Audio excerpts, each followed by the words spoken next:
Morning बच्चों, आज हम अपने मैप वर्क में आगे बढ़ते हैं।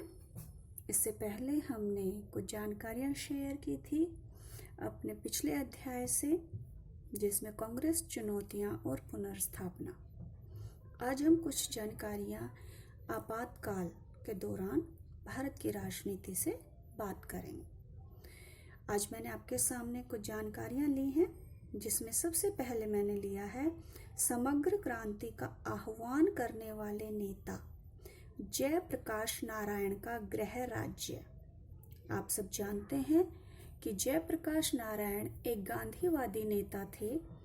मुख्य राजनीति वो छोड़ चुके थे, लेकिन छात्र आंदोलनों को अगुवाई देने के लिए उन्होंने दोबारा से राजनीति में सक्रिय होना स्वीकार किया और समग्र क्रांति, संपूर्ण क्रांति का नारा दिया जयप्रकाश नारायण ने। और जयप्रकाश नारायण का संबंधित राज्य है बेटे उत्तर प्रदेश। इस प्रदेश को हम कई बार अपने मैप पर देख चुके हैं, बहुत सारी जानकारियों में हम इसे इस्तेमाल कर चुके हैं, तो आप इसे आसानी से पहचान लेंगे। और ये हमारा उत्तर प्रदेश राज्य है, जो कि जयप्रकाश नारायण से जुड़ा हुआ राज्य है। जयप्रकाश नारायण, जयप्रकाश नारायण जी समग्र क्रांति के प्रणेता थे। इसी के साथ हम चलते हैं मोरारजी देसाई से संबंधित राज्य।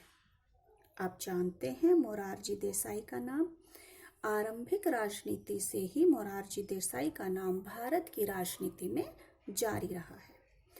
पहली बार जब उत्तराधिकार का संकट नेहरू जी की मृत्यु के बाद उत्पन्न हुआ, तब भी मोरारजी देसाई प्रधानमंत्री पद के दावेदार थे, परंतु कुछ कांग्रेसी नेता उनके नाम पर सहमत नहीं थे।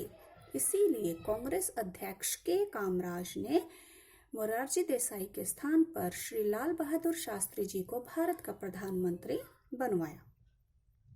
शास्त्री जी की मृत्यु के बाद पुनः उत्तराधिकार के संकट के समय भी मोरारजी देसाई जी का नाम प्रधानमंत्री पद की दौड़ में था, परंतु इस बार भी उन्हें कामयाबी नहीं मिली और इंदिरा जी को प्रधानमंत्री बनवाया गया।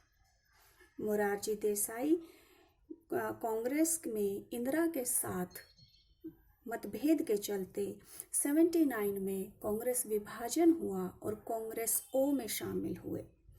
77 जब जनता पार्टी सरकार बनी, तब मोरारजी देसाई देश के पहले गैर कांग्रेसी प्रधानमंत्री बने।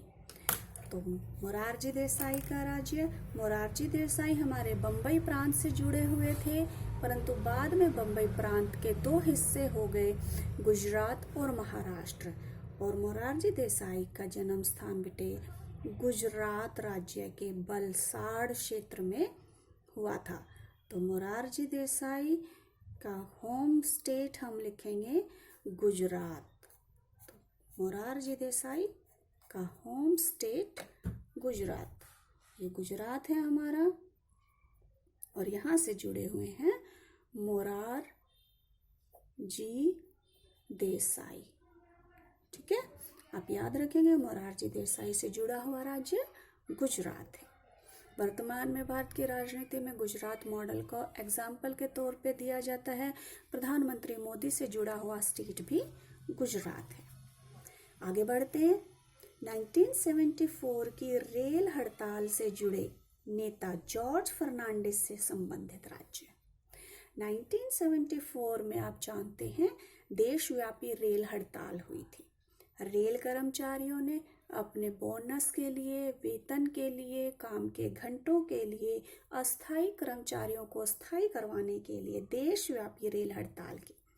और इस रेल हड़ताल की अगुवाई प्रमुख नेता जॉर्ज फर्नांडिस ने की। और जॉर्ज फर्नांडिस बेटा जुड़े हुए थे वर्तमान के राज्य हमारे कर्नाटक से। कहाँ से जुड़े हुए थे? कर्नाटक से। हालांकि वो पहले मद्रास प्रेसिडेंसी का हिस्सा थे, लेकिन अब वह क्षेत्र जो है वो कर्नाटक में शामिल है। तो ये हमारा कर्नाटक है। कर्नाटक से जुड़े हुए थे कर्नाटक राज्य और जॉर्ज फर्नांडिस, प्रमुख नेता रेल हड़ताल के। तो ये हमारा कर्नाटक राज्य है और हम इसको आसानी से पहचान लेंगे, जॉर्ज फर्नांडिस कर्नाटक से। नेक्स्ट लेते हैं चारू मजूमदार से जुड़ा राज्य। चारू मजूमदार बेटा एक कम्युनिस्ट नेता थे जिनका जन्म कलकत्ता में हुआ, पश्चिम बंगाल में हुआ। वो एक धनाढ्य परिवार से संबंधित थे। बाद में उन्होंने दलितों, जनजातीय लोगों के अधिकारों की मांग के लिए नक्सलवादी आंदोलन की शुरुआत की। नक्सलवादी आंदोलन के लीडर चारू मजूमदार रहे और चारू मजूमदार का बेटा स्टेट है पश्चिम बंगाल। तो चारू मजूमदार जुड़े हुए हैं पश्चिम बंगाल राज्य से। ये हमारा पश्चिम बंगाल, ये हम पहचान लेंगे इसे, पश्चिम बंगाल भारत का पूर्वी राज्य। इसकी शुरुआत यहाँ से होती है, इसके बाद हम अपने 7 सिस्टर्स में चले जाते हैं। तो ये है हमारा पश्चिम बंगाल और इससे जुड़ा हुआ राज्य किससे? चारू मजूमदार, जो कि नक्सलवादी आंदोलन के लीडर थे। अब हम एक और इम्पोर्टेंट इंफॉर्मेशन पर आ जाते हैं, राजनारायण से संबंधित राज्य। आपने ये नाम बड़ा ध्यान से सुना होगा, राजनारायण। आपातकाल के दौरान राजनारायण नाम के एक व्यक्ति जो कि एक स्वतंत्रता सेनानी थे, जिन्होंने प्रधानमंत्री इंदिरा गांधी के 1971 के चुनाव को चुनौती दी थी। और इलाहाबाद कोर्ट ने राजनारायण की अपील पर केस की सुनवाई की और उस केस की सुनवाई में इंदिरा गांधी को दोषी पाया गया और जिसके बाद उनकी सदस्यता को रद्द करने का आदेश दिया।